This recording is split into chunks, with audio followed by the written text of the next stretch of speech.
И здравейте хора, днес сме с Електро и искам да ви покажа джанчеса, който спечелих. Днес ще го отваряме. Отвори ми се някъде към полунощ. Ще ви го покажа.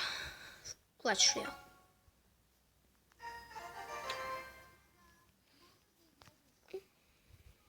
Добре, ще го отворим набързо. И само че апгрейднах си скелетни армии на 3 левел вече. Чопа си ги купих.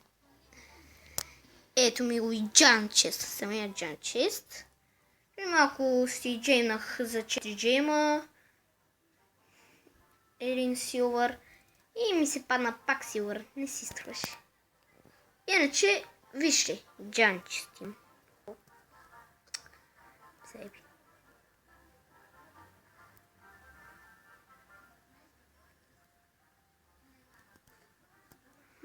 Добре. И сега ще го отваряме.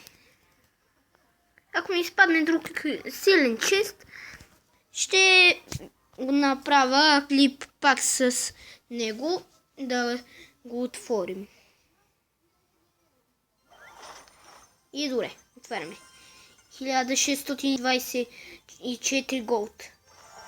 О, едни скелетни армии. Я стига. 23 мускитарки и 208 елитки. И добре, това беше. Чакайте съм да го снимам.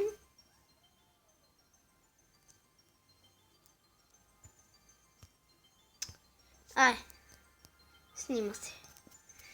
И добре, това беше от джанчеста. Мога да ги донейтна.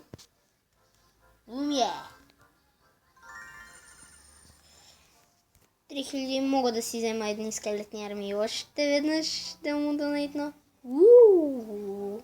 Колко си изкочих. 6. О, 6 левел 3 мускитарки. Супер. 6 левел и мускитар. Супер.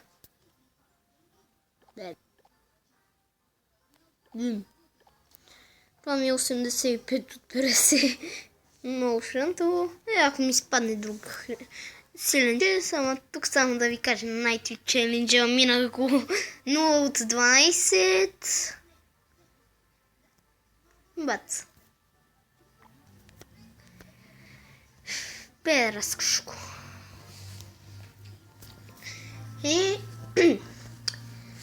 Ако ми спадне, както ви казах, друг силен чест, ще ви го снимам. И до друг клип. Ако сте нов, не забравяйте да се абонирате. Чао!